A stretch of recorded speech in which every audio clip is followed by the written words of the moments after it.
নমস্কাৰ Ramana classes YouTube চেনেললৈ তোমালোকক স্বাগতম জনাইছোঁ। আজি আমি আলোচনা কৰিম ক্লাছ 9ৰ সোশ্যাল সায়েন্সৰ ভূগোল আৰু ভূগোলৰ অন্তৰ্গত চেপ্টাৰ 1 ভূপৃষ্ঠৰ পৰিৱৰ্তন। এই চেপ্টাৰটোৰ আমি অনুশীলনীত থকা গোটেইখিনি প্ৰশ্নৰ উত্তৰ বহুত ভালকৈ আলোচনা কৰিছোঁ। সো ষ্টুডেণ্টছ তোমালোকে ভিডিঅ'টো স্কিপ নকৰাকৈ প্ৰথমৰ পৰা লাষ্টলৈকে ভালকৈ চাবা। অনুশীলনীত থকা প্ৰশ্ন নম্বৰ 1 ভূপৃষ্ঠৰ মহাদেশ আৰু মহাসাগৰৰ বিতৰণৰ এটি আভাস দিয়া। ভূপৃষ্ঠ মানে হৈছে পৃথিৱীৰ পৃষ্ঠখন, মানে পৃথিৱীৰ যিখন আমাৰ মাটি। এই ভূপৃষ্ঠৰ মহাদেশ হৈছে বহুত কেইখন দেশ মিলি এখন মহাদেশ হয়, আৰু মহাসাগৰ হৈছে বহুত কেইখন সাগৰ মিলি এখন মহাসাগৰ হয়। আমাৰ এই পৃথিৱীৰ ভূপৃষ্ঠ মানে আমাৰ ভূমিৰ যিখন পৃষ্ঠ আছে তাৰে ওপৰত থকা মহাদেশ আৰু মহাসাগৰৰ বিষয়ে এটি আভাস খুজিছে। এনসাৰত আমাৰ উত্তৰ হ'ব পৃথিৱীৰ উপৰিভাগ মহাদেশ বা স্থলভাগ আৰু মহাসাগৰ বা জলভাগেৰে গঠিত। আমাৰ পৃথিৱীৰ উপৰিভাগ কিহেৰে গঠিত? স্থলভাগ আৰু জলভাগেৰে গঠিত। ইয়াৰে 71% জলভাগেৰে গঠিত আৰু 21% স্থলভাগে আগুৰি আছে। এই দুটা তোমালোকে ভালকৈ মনত ৰাখিবা, তোমালোকক MCQ আকাৰত এক্সামত আহিব পাৰে যে আমাৰ পৃথিৱীৰ কিমান শতাংশ জলভাগে আগুৰি আছে, কিমান শতাংশ? 71% বা 71%। আৰু স্থলভাগ বা মাটি কিমান শতাংশ আগুৰি আছে? 21% বা 21%। মহাদেশ কেইখনৰ ভিতৰ ভাগত সমভূমি, পাহাৰ পৰ্বত, মালভূমি, নদী, উপত্যকা, মৰুভূমি, উপকূলীয় সমতল আদি দেখা যায়। উপৰিভাগত কি দেখা যায়? মানে আমাৰ স্থলভাগত কি আছে? পাহাৰ পৰ্বত আছে, সমভূমি আছে মানে সমতল, মালভূমি আছে, নদী উপত্যকা গোটেইখিনি আছে। এতিয়া সেইদৰে মহাসাগৰ কেইখনত পানীত বুৰ গৈ থকা অৱস্থাত আছে। সমভূমি, সমতল, গভীৰ খাত, পাহাৰৰ লানি, প্ৰবাল প্ৰাচীৰ আদি অৱয়ব, তদুপৰি মহাসাগৰত সৰু ডাঙৰ বহুতো দ্বীপ দেখা যায়। এইবিলাক বস্তু কি হ'ল? আমাৰ মহাসাগৰৰ তলত আছে। ভূপৃষ্ঠৰ মহাখানক কক্ষচক্ৰৰ তলিৰ এইবোৰ অৱয়ব যুগ ধৰি অহা কিছুমান প্ৰক্ৰিয়া বা ক্ৰিয়াৰ ফলত সৃষ্টি হৈছে। সময়ৰ গতিত এই অৱয়ববোৰৰ পৰিৱৰ্তন ঘটে, আৰু যিবিলাক সৃষ্টি হৈছে কিবা প্ৰক্ৰিয়া বা ক্ৰিয়াৰ ফলত যিবোৰ বস্তু সৃষ্টি হৈছে সময়ৰ লগতে সেইবোৰ পৰিৱৰ্তনো ঘটি আছে। তাৰপিছত দ্বিতীয় নম্বৰ কোৱেশ্চন, ভূপৃষ্ঠৰ পৰিৱৰ্তন কিয় ঘটে ব্যাখ্যা কৰা। ইম্পৰ্টেণ্ট কোৱেশ্চন হয় তোমালোকৰ এক্সামৰ কাৰণে। ভূপৃষ্ঠৰ পৰিৱৰ্তন কিয় ঘটে? এইটো আমাৰ উত্তৰ হ'ব ভূপৃষ্ঠত কিছুমান বাহ্যিক আৰু আভ্যন্তৰীণ কাৰকৰ ফলত পৰিৱৰ্তন অহৰহ সংঘটিত হৈ থাকে। কিছুমান পৰিৱৰ্তনত খুব লাহে লাহে হয় আৰু আন কিছুমান হঠাৎ বা কম সময়ৰ ভিতৰত হয়। বাহ্যিক কাৰকবোৰ হ'ল, বাহ্যিক মানে যিবিলাক ওপৰৰ কাৰণ, ভিতৰুৱা নহয়, মানে উপৰীয়া কাৰণ যিবিলাক আছে। তোমালোকত ওপৰৰ কাৰকবোৰ লিখিলেও হ'ব, যেনে বতাহ, বৰষুণ, সূৰ্যৰ উত্তাপ, হিমবাহ, নদী, সাগৰৰ ঢৌ। এইবোৰ মানে ওপৰত আমি যিবোৰ সাধাৰণতে দেখিব পাৰোঁ, ফিল কৰিব পাৰোঁ, সেইবোৰ বস্তু হ'ল বাহ্যিক। তাৰপিছত আভ্যন্তৰীণ মানে যিবোৰ হৈছে ভিতৰুৱা কাৰকবোৰ হ'ল ভূমিকম্প, আগ্নেয়গিৰি, উদগীৰণ। এইবিলাক হৈছে ভিতৰৰ, আমি দেখা নাপাওঁ, হঠাৎকৈ হৈ যায়। এইবিলাকৰ কাৰকবোৰ মানে আভ্যন্তৰীণ মানে ভিতৰুৱা কাৰক এইবোৰ। তথাপিও ভূপৃষ্ঠত থকা গছ গছনি, জীৱ জন্তু আদি জৈৱিক কাৰকেও ভূপৃষ্ঠত পৰিৱৰ্তনত কম বেছি পৰিমাণে অৰিহণা যোগায়। এই যে বাহ্যিক আৰু অভ্যন্তৰীণ কাৰকৰ পিছতো আমাৰ ভূপৃষ্ঠত বা পৃথিৱীত থকা গছ গছনি, জীৱ জন্তু আদি জৈৱিক কাৰকেও ভূপৃষ্ঠৰ পৰিৱৰ্তনত কম বেছি কি কৰে? পৰিমাণ অৰিহণা যোগায়। মানে এইবোৰো আমাৰ ভূপৃষ্ঠ পৰিৱৰ্তনত অৰিহণা যোগায়। 4 নম্বৰ প্ৰশ্ন, ভূমিকম্প আৰু আগ্নেয় উদগীৰণক কিয় আভ্যন্তৰীণ কাৰক বুলি কোৱা হয়? এই ভূমিকম্প আৰু আগ্নেয়গিৰি যে আমি অভ্যন্তৰীণ মানে ভিতৰুৱা এটা কাৰক বুলি কওঁ, কিয় ভিতৰুৱা বুলি কোৱা হয়? উত্তৰ হ'ব আভ্যন্তৰীণ কাৰকবোৰ আমি নেদেখাকৈ পৃথিৱীৰ অন্তৰ্ভাগত ক্ৰিয়া কৰি থাকে। এইবিলাক আমি কি হৈছে? নেদেখাকৈ পৃথিৱীৰ অন্তৰ্ভাগত মানে পৃথিৱীৰ ভিতৰৰ ফালে, যেনেকৈ মাটিৰ তলৰ ফালে এইবিলাক ক্ৰিয়া কৰি থাকে, মানে ইহঁতে নিজৰ কাম কৰি থাকে, সেইকাৰণে আমি দেখা নাপাওঁ যিহেতু মাটিৰ তলত। আভ্যন্তৰীণ কাৰকবোৰৰ ভিতৰত ভূমিকম্প আৰু আগ্নেয় উদগীৰণ প্ৰধান। আভ্যন্তৰীণৰ ভিতৰত ভূমিকম্প আৰু আগ্নেয়গিৰি প্ৰধান, এই দুটা মেইন, কিন্তু তোমালোকে MCQ আকাৰত আহিব পাৰে, মনত ৰাখিবা। আভ্যন্তৰীণ কাৰকবোৰ মহাদেশৰ অন্তৰ্ভাগৰ লগত মহাসাগৰৰ তলিৰ অন্তৰ্ভাগতো ক্ৰিয়া কৰিব পাৰে। তাৰপিছত কৈছে এইবোৰ কাৰকে সাধাৰণতে ভূপৃষ্ঠৰ লগতে মহাসাগৰৰ তলি ভাগতো অসমান কৰি ৰখাত অৰিহণা যোগায়। ভূমিকম্প সংঘটিত হ'লে মহাদেশ বা মহাসাগৰৰ তলি ভাগৰ কোনো অংশ উঠি আহিব পাৰে আগ্নেয় উৎগীৰণ সংঘটিত হ'লে ভূমিকম্প হয় আৰু সংশ্লিষ্ট ঠাইত আগ্নেয়গিৰিৰ সৃষ্টি হয়। আৰু ইয়াৰ শেষৰটো পেৰাগ্ৰাফ হৈছে আভ্যন্তৰীণ প্ৰক্ৰিয়াবোৰ অন্তৰালত এটা মূল প্ৰক্ৰিয়া জড়িত হৈ আছে, যাক ফলক বৰ গতিশীল হোৱাৰ কাৰণে প্ৰধানকৈ ভূমিকম্প আৰু আগ্নেয়গিৰিৰ সৃষ্টি হয়। সেয়েহে ভূমিকম্প আগ্নেয়গিৰি উৎগীৰণক আভ্যন্তৰীণ কাৰক বুলি কোৱা হয়। এইটো কিন্তু ইম্পৰ্টেণ্ট কুৱেশ্যন হয়, তোমালোকে ভালকৈ পঢ়িবা। 5 নম্বৰ কুৱেশ্যন, নদী অৱবাহিকা বুলিলে কি বুজা? ইম্পৰ্টেণ্ট কুৱেশ্যন, তোমালোকৰ 2 মাৰ্কছ আহে এনেকৈ। এইখিনি নিদিব পাৰে, এইখিনি দিলে 5 মাৰ্কছ আহিব। এইটো যিহেতু চিত্ৰ আঁকিব দিছে, তোমালোকে এইখিনি ভালকৈ মনত ৰাখিবা আৰু ফাইনেলৰ কাৰণে চিত্ৰটো আঁকিবা, তোমালোকে ঘৰত প্ৰেক্টিছ কৰিবা। কি কৈছে? নদী অৱবাহিকা বুলিলে কি বুজা? আৰু নদী অৱবাহিকাৰ এটি চিত্ৰ অঁকা। এখন নদীয়ে ইয়াৰ উপনদী, শাখা নদী আদিৰ যোগেদি একোটা এলেকাৰ পানী কঢ়িয়াই নিয়ে। এনেদৰে এখন নদীয়ে পানী কঢ়িয়াই নিয়া একোটা এলেকাক অৱবাহিকা বুলি কোৱা হয়। একোখন নদীৰ ক্ৰিয়া সাধাৰণতে অৱবাহিকাতে সীমাবদ্ধ হৈ থাকে। তাৰপিছত এইটো হ'ল তোমালোকৰ নদী অৱবাহিকাৰ চিত্ৰ। এইটো তোমালোকে ঘৰত প্ৰেক্টিছ কৰিবা। এইটো হৈছে তোমালোকৰ মেইন নদী এই মাজত, আৰু এইবিলাক হৈছে নদীৰ শাখা বা এইবিলাক হৈছে তোমালোকৰ অৱবাহিকা। এই যে এটাৰ পৰা এটা আৰু এটা এনেকৈ গৈছে যে এইবিলাক অৱবাহিকা নদীৰ। ইজি হয়, তোমালোকে ঘৰত এবাৰ দুবাৰ প্ৰেক্টিছ কৰিলে পাই যাবা। এবাৰ ভালকৈ দেখি লোৱা। এই মাজৰ যে আছে এইটো হৈছে মেইন নদী, আৰু এইবাৰ হৈছে ইয়াৰ শাখা, আৰু এইবাৰ হৈছে কি অৱবাহিকা। কুৱেশ্যন নম্বৰ 6, উপনদী কি? ব্ৰহ্মপুত্ৰৰ 2খন প্ৰধান উপনদীৰ নাম লিখা। এইটো ভেৰি ইম্পৰ্টেণ্ট কুৱেশ্যন, ভালকৈ পঢ়িবা তোমালোকে। উপনদী কি আৰু 2খন মহানদী উপনদীৰ নাম। উপনদী তোমালোকৰ MCQ আকাৰত দিব পাৰে, যে তলৰ এই উপনদীটো এইটা নাম এনেকৈ দি তোমালোকক সুধিব যে এইটো এটা ব্ৰহ্মপুত্ৰৰ উপনদী হয় নে নহয়। 4টা অপশ্যন দিয়ে তোমালোকক সুধিব পাৰে তলৰ কোনটো ব্ৰহ্মপুত্ৰৰ উপনদী হয়। উত্তৰ হ'ব উপনদী কি?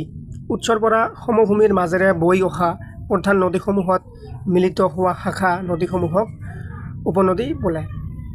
কি কৈছে? উৎসৰ পৰা, মানে যাৰ পৰা নদীৰ সৃষ্টি হৈছে। উৎসৰ পৰা সমভূমি, উৎসৰ পৰা আৰম্ভ হৈ যি আমাৰ সমতল বা সমভূমিৰ মাজেৰে বৈ অহা প্ৰধান নদীসমূহত মিলিত হয়। উৎসৰ পৰা আহি ক'ত মিলিত হয়? প্ৰধান নদীত মিলিত হোৱা এটা শাখা কি বোলে? উপনদী বোলে। ব্ৰহ্মপুত্ৰৰ 2খন উপনদী হ'ল কি? পুঠিমাৰী আৰু ভৰলু। ভালকৈ মনত ৰাখিবা, পুঠিমাৰী আৰু ভৰলু।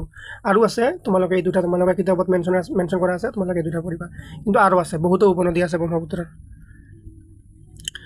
7 নম্বৰ কুৱেশ্যন, নদী খনন কাৰ্যৰ এটি আভাস দিয়া। নদী খনন কাৰ্য মানে নদীত যে খান্দে, এইটোৰ এটা আভাস দিব দিছে।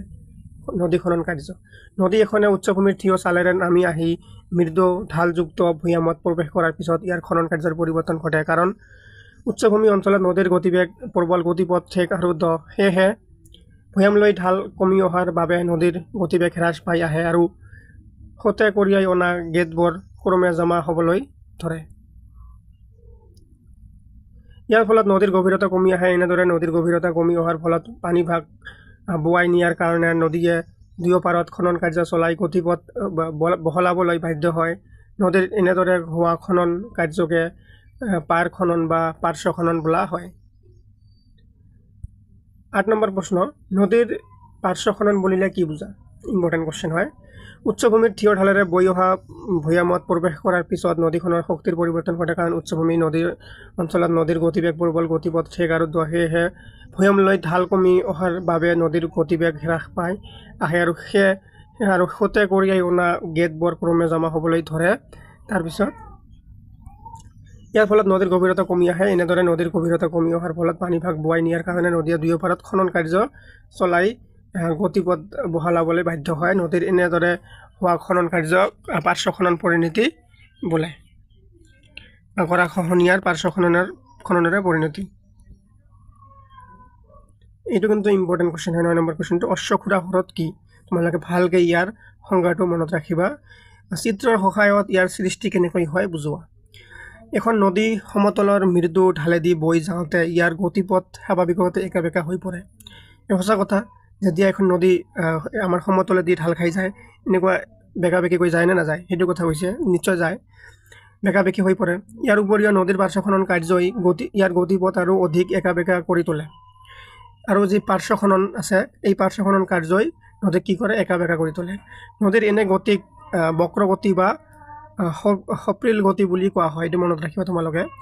নদীৰ এই গতি ইমানেই ভাঁজযুক্ত হৈ পৰে যে কোনো কোনো ঠাইত বাৰিষাৰ বৃহৎ পৰিমাণৰ পানী কম সময়ৰ ভিতৰত নদীখনে কঢ়িয়াই নিয়াত নোৱাৰাত পৰে। তাৰপিছত কি হয়, সেই সময়তে নদীয়ে নিজৰ গতি পূৰণ কৰি গতিপথৰ ভাঁজ থকা অংশ এৰি দিয়ে। নদীয়ে এৰি দিয়া অংশ কিছুমান পিছ লৈ হ্ৰদ বা বিলৰ ৰূপ লয়। এনেদৰে ঘোঁৰাৰ খুৰা আকৃতিৰ ৰূপ লোৱা হ্ৰদ বা বিলকে অশ্বক্ষুৰা হ্ৰদ বোলে। বুজি পাইছেনে তোমালোকে? ইজি আছে বস্তুটো, তোমালোকে এবাৰ ভালকৈ পঢ়িলে গম পাবা। চেপ্টাৰটো বহুত ডাঙৰ হয়, 25টামান কুৱেশ্যন আছে চেপ্টাৰ, সেইকাৰণে মই অলপ বেছি কথা নকৈ মানে সোনকালে তোমালোকক বুজাই দিয়া চেষ্টা কৰি আছোঁ। এইটো হ'ল তোমালোকৰ অশ্বক্ষুৰাৰ ছবি। এইটো হ'ল অশ্বক্ষুৰা। চাৰিওফালে এনেকৈ পানী আছে, মাজত কি আছে, এনেকৈ এটা পাহাৰৰ টিলা আছে।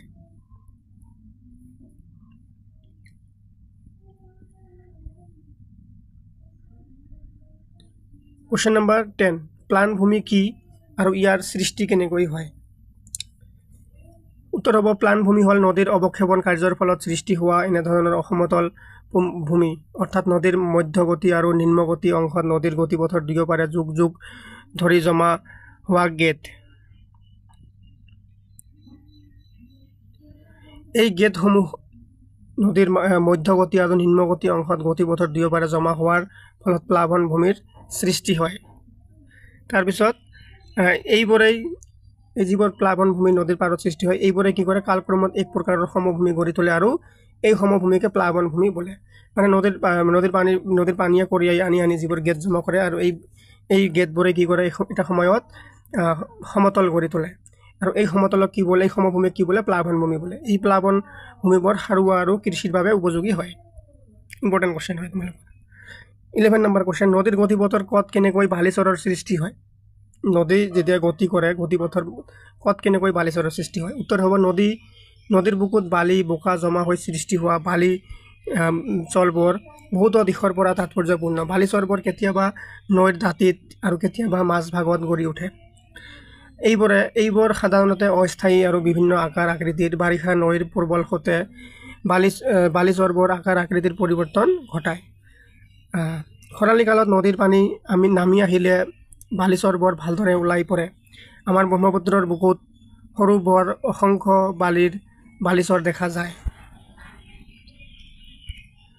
কামৰূপ আৰু নলবাৰী জিলাৰ মাজত ব্ৰহ্মপুত্ৰৰ বুকুত কালাৰদিয়া নামৰ দ্বিতীয় মজলী সদৃশ আন এটা বালিচৰ দেখা যায়। তোমালোকে ইয়াত এনচাৰটোত গম পালা কেনেকৈ বালিচৰ সৃষ্টি হয়। ভালকৈ পঢ়িলে তোমালোকে বুজি পাবা বস্তুটো।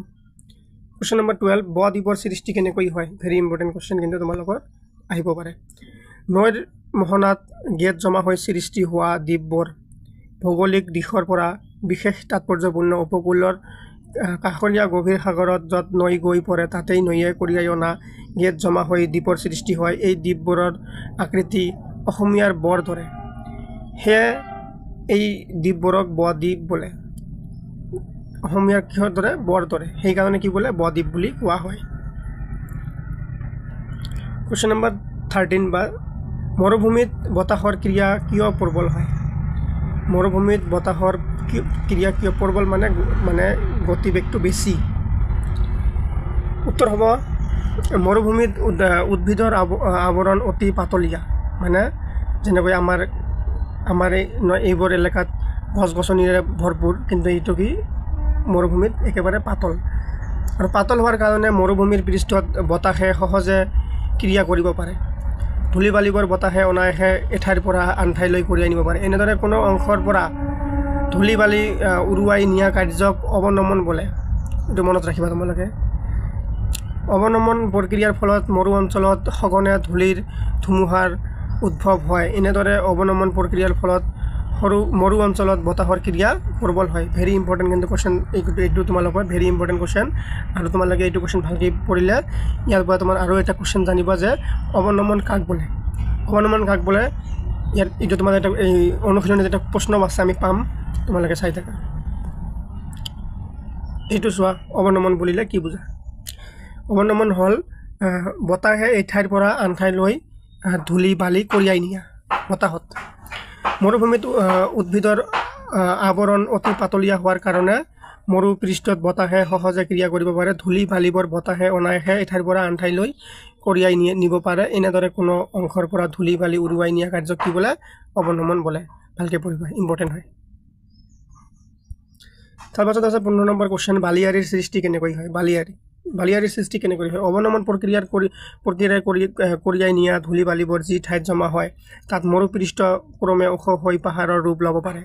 এনে পাহাৰক বালিৰ পাহাৰ বা বালিয়াৰী বুলি কোৱা হয়। এইখিনি ইম্পৰ্টেণ্ট তোমালোকৰ।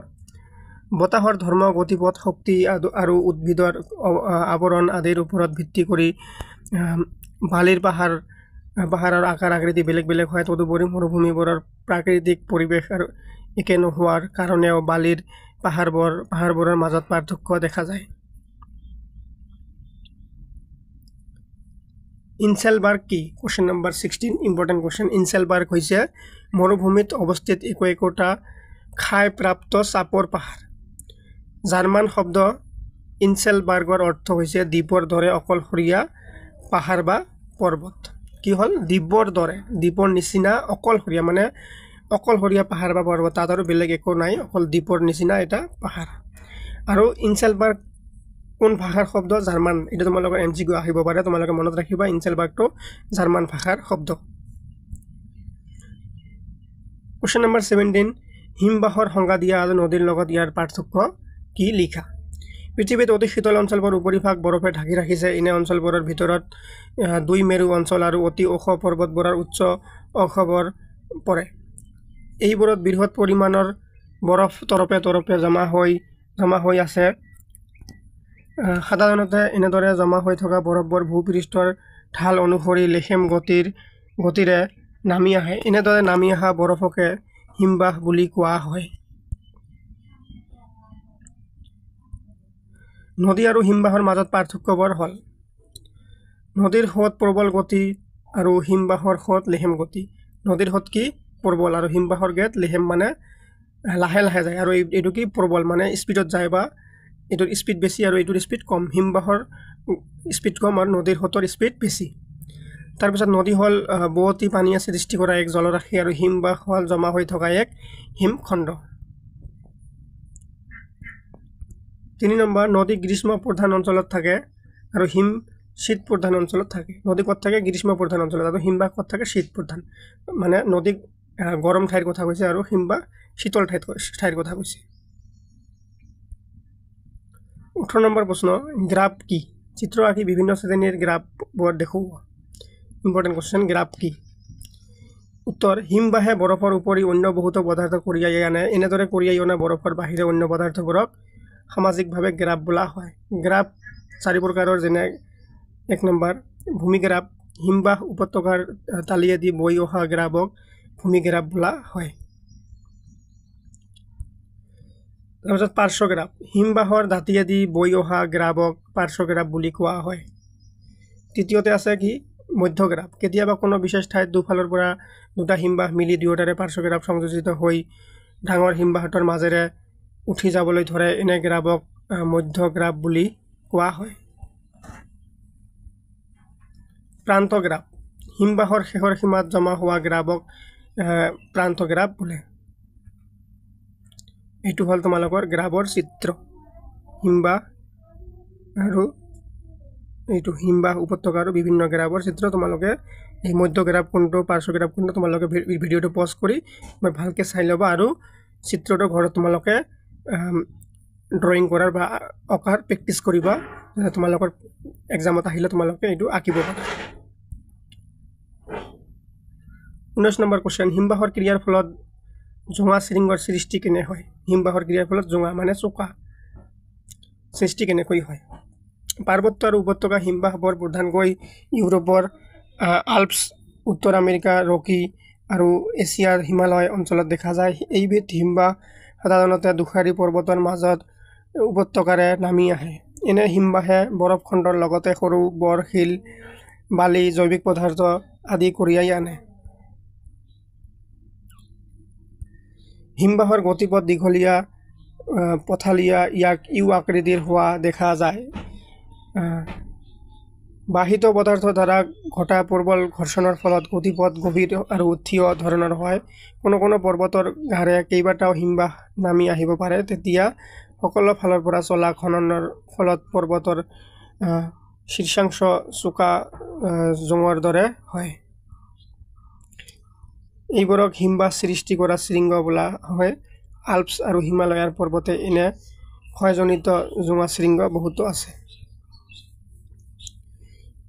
20 নম্বৰ প্ৰশ্ন, উপকূল কাক বোলে? Important question. সাগৰ মহাসাগৰৰ পৰা পাৰ বা তীৰক উপকূল বোলে। কি কৈছে? সাগৰ আৰু মহাসাগৰৰ পাৰক কি বোলে? উপকূল বোলে। কুৱেশ্যন নম্বৰ 21 বা 21 নম্বৰ কুৱেশ্যন, বালিয়াতট কি? Important question. ইয়াৰ গুৰুত্ব সম্বন্ধে লিখা। উত্তৰ হ'ব উপকূলৰ তট অংশত জমা হোৱা গেদ। উপকূল হ'ল সাগৰ আৰু মহাসাগৰৰ পাৰ, তাক কি বোলে? উপকূল বোলে। উপকূলৰ তট অংশত জমা হোৱা গেদ, বিশেষকৈ বালিৰ পৰিমাণ বেছি হ'লে তাত স্বাভাৱিকভাৱে এক প্ৰকাৰৰ সমতল সদৃশ অৱয়ৱৰ সৃষ্টি হয়। প্ৰধানকৈ বালি জমা হৈ সৃষ্টি হোৱা কিছু ঢালযুক্ত এনে অৱয়ৱক বালিয়াতট বুলি কোৱা হয়।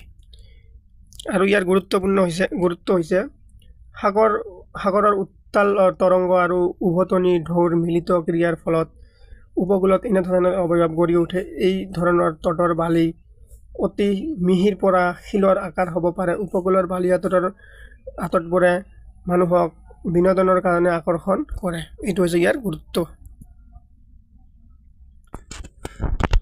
22 নম্বৰ প্ৰশ্ন, সাগৰ মহাসাগৰৰ ঢৌৱে উপকূলৰ কেনেধৰণে পৰিৱৰ্তন সাধন কৰে? এই সাগৰ আৰু মহাসাগৰৰ পৰা যি ঢৌ আহে তাৰ উপকূল মানে তাৰ পাৰৰ কেনেধৰণৰ পৰিৱৰ্তন ঘটায়? সাগৰ মহাসাগৰ উপকূল অঞ্চলত তিনিটা প্ৰধান কাৰকৰ দ্বাৰা ক্ৰিয়া কৰি উপকূল অঞ্চলত ব্যাপক পৰিৱৰ্তন সাধন কৰে। এই কাৰক তিনিটা হ'ল কি হ'ল? এই তিনিটা কাৰক, এটা হৈছে বৰষুণ, এটা হৈছে বতাহ আৰু এটা সাগৰৰ ঢৌ। এইবোৰ কি কৰে? এই কাৰকবোৰ হ'ল তোমালোকৰ ক্ৰিয়া কৰি উপকূল অঞ্চলৰ ব্যাপক পৰিৱৰ্তন কৰে। কোনবোৰ পৰিৱৰ্তন কৰে? বৰষুণ, বতাহ আৰু সাগৰৰ ঢৌ। এই তিনিটা কাৰকৰ ভিতৰত সাগৰৰ ঢৌৱে অহৰহ ক্ৰিয়া কৰি উপকূল অঞ্চলত যথেষ্ট পৰিৱৰ্তন সাধন কৰে। অৱশ্যে পৃথিৱীৰ সকলো উপকূলত ঢৌৱে প্ৰভাৱ একে নহয়। উপকূলৰ ভূতাত্ত্বিক গঠন, কাষৰীয়া সাগৰৰ গভীৰতা, নৈৰ উপস্থিতি, বতাহৰ ক্ৰিয়া, উপকূলীয় উদ্ভিদৰ আৱৰণ আদি বহুতো কাৰকৰ ওপৰত ঢৌৰ ধৰ্ম আৰু প্ৰাবল্য নিৰ্ভৰ কৰে। ঢৌৰ ক্ৰিয়াৰ ফলতেই সাগৰ মহাসাগৰৰ উপকূলত কিছুমান অৱয়ৱৰ সৃষ্টি হৈছে। উপকূলত সৃষ্টি হোৱা এই অৱয়ৱৰ কিছুমান ক্ষয়জনিত আৰু কিছুমান অৱক্ষেপণজনিত হয়। সাগৰ মহাসাগৰৰ ঢৌৱে ক্ৰিয়া কৰি উপকূলৰ তট অংশত বালিয়া তট অৱয়ৱৰ সৃষ্টি কৰে।